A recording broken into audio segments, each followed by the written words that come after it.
Welcome to the Re-Entry Archive. Stop drifting off. This is important. An N-dimethyltryptamine experience report. How do you expect the unexpected? How do you describe the indescribable? How do you believe the unbelievable? And how do you question the unquestionably flawless intelligence of God's mind? You don't. You sit back with trusted friends. You raise a glass pipe to your lips. You inhale 3 times, and then you dive soul first into an ocean of seamless reality that either washes over you like a mother bathing her child, or crashes onto you as if the heavens fell from the skies.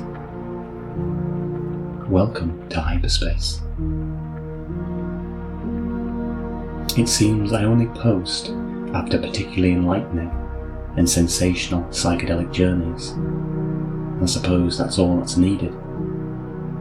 If I were to leave the epic insights of tripping to mere memory, I'm afraid I'd lose the vast majority of it to the constant bombardment of constricted thinking, closed-minded perceptions, and petty emotions that race through my mind daily. A documented reference to mystical experiences serves to capture and savour my fleeting glimpses of divine truth.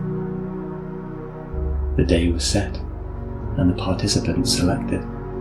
We sat in humbled unison on the floor as Schwongel accentuated the atmosphere with an ominous foreshadowing of events to come.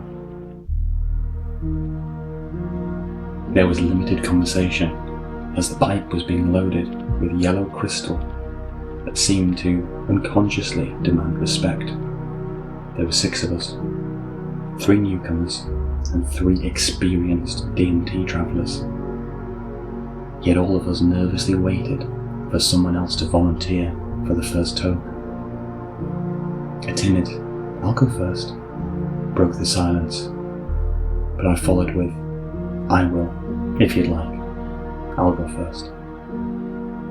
I figured someone vaguely familiar with the power of DMT should handle the inauguration of the sacrament, while simultaneously being reminded by another traveller. The product was extracted by my hands, so it would only be right for me to christen it. It was then that my heart began to pound. I was nearly overwhelmed by the impending intoxication that would soon take control of my senses. After exhaling my first hit, I was immersed in what seemed like a warm, electric bath. So encompassing, so reassuring. I exhaled my second hit. Deeper now, I sank into a lake of exotic visions. I only opened my eyes to see the pipe for the 3rd toke. As I exhaled again, a fabric of warping designs gave way to a female being who seemed to offer herself to me. Immediately, I pulled myself up. I realised there were more important things to do and decided to explore. I then saw countless people walking frantically from place to place. It felt like I was in a restaurant, watching servers bustle about, working on something. They were indifferent to me being there. As the drug metabolized in my body, the world grew fainter and fainter until disappearing into blackness.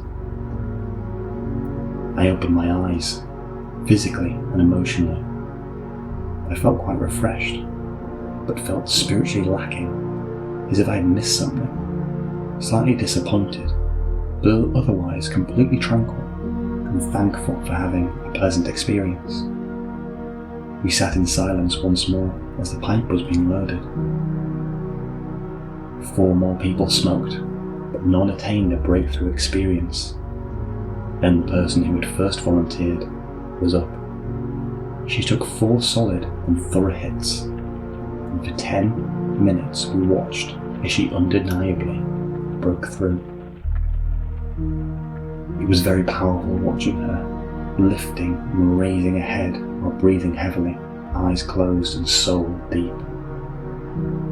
After she came back into this material view of things, she slowly elaborated on what had happened. I then inspected the pipe and figured there was sufficient amount of build-up to attempt another session of my own. By this point though, I think I was underappreciating the awesome power of DMT after feeling a tad shortchanged by my initial experience and apparently ignoring the intense behaviours of the previous traveller. First hit, long and slow. I hold deep, 10 seconds at least. Exhale. Damn, this is heavy. I hand the pipe to my friend, so I don't have to worry about holding it myself. Second hit. I don't know if I like this. My heart is pounding and my lungs are sore from my first trip. I'm in a state of unease and paranoia. I can't die from this, right? My awareness is harassed by an onslaught of frightening thoughts and a menacing carpet of hallucinations obscuring my view. I don't want any more. The pipe is smoking and ready for a third hit. I don't want to back down, but I don't want to go any further. My chest is pounding. I think I'm dying. I press my lips against the glass and drag. It's hard to keep inhaling, but I manage. I hold it in. Exhale. Blast off. God damn, where am I? I want to go home. My chest feels as though there's a hole in it, as if my heart is missing. This is so painful. I'm alone. I'm scared, and I want my heart back. I want to be alright. Wait. What is this? What is this presence around me? Am I not alone? I'm in a room. There are two adults, female and male. I sense their glorious power. It flows off them, like the sun radiates light. I am a child here, ignorant, frightened, and confused. I only see them from the waist down to their feet. I don't even try and look up to them. I am not worthy. I am not the only child. There is a table, a box full of toys. There is a young child exploring them. My God, this is so intense. I don't know if I like it. Panic grips my body once again. Everything is so alien and terrifying. Wait, I'm here. I'm right here, right now. I've dreamed of being here. I've fantasized about meeting these beings. I prayed for conclusive answers, possibly arising from a breakthrough experience. Here I am. Why am I clinging so tight to my thoughts and emotions? Why not investigate? Forget life and death. Absorb myself in what is happening right now. I'm in the room, and without speaking, I ask the adults why I'm here. Immediately, she hands me a toy. I look at it. It's some magnificent geometrical building block. I stare into it, focus entirely on it. It begins to glow bright. I focus harder.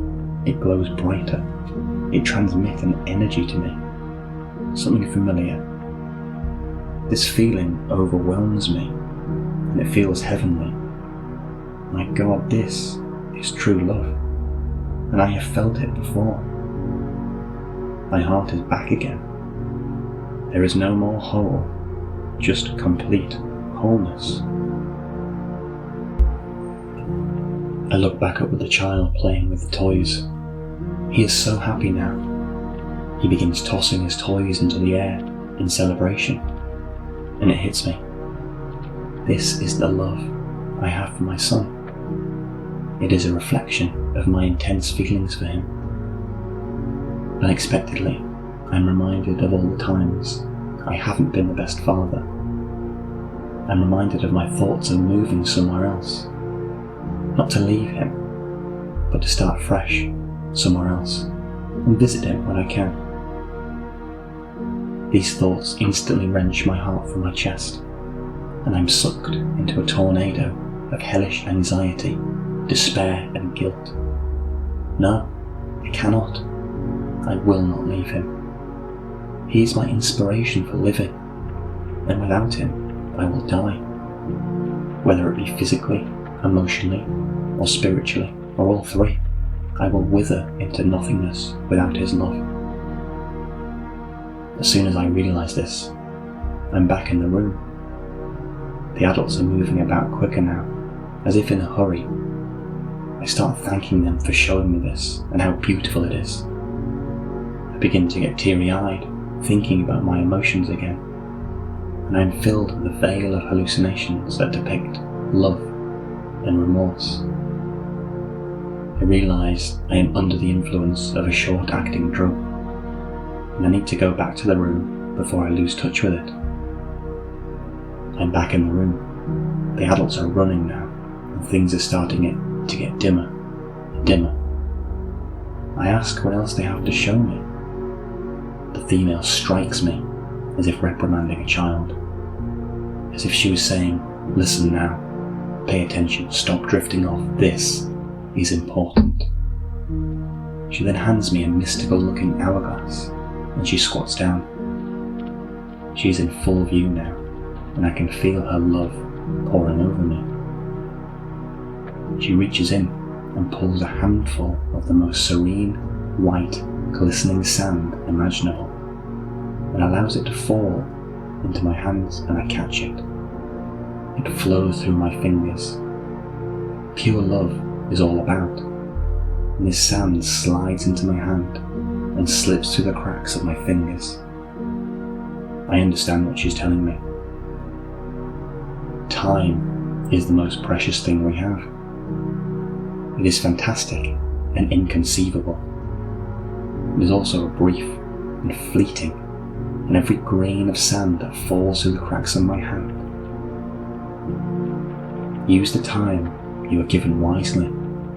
Enjoy the precious moments of life and celebrate them with your son. Your life is only as full and as rich as you make it, and your son is the measure of your worth. Fade to black. I cry. I begin to shake.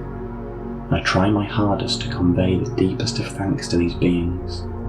They open my eyes to the beauty of life that has always been in front of my face. I've always known he was my purpose, but to have someone so powerful, demonstrate so explicitly how meaningful he is, was jaw-dropping. I cry some more. I open my eyes and everyone sits in silence. The energy in the room is sublime. I wipe my tears. I say my goodbyes.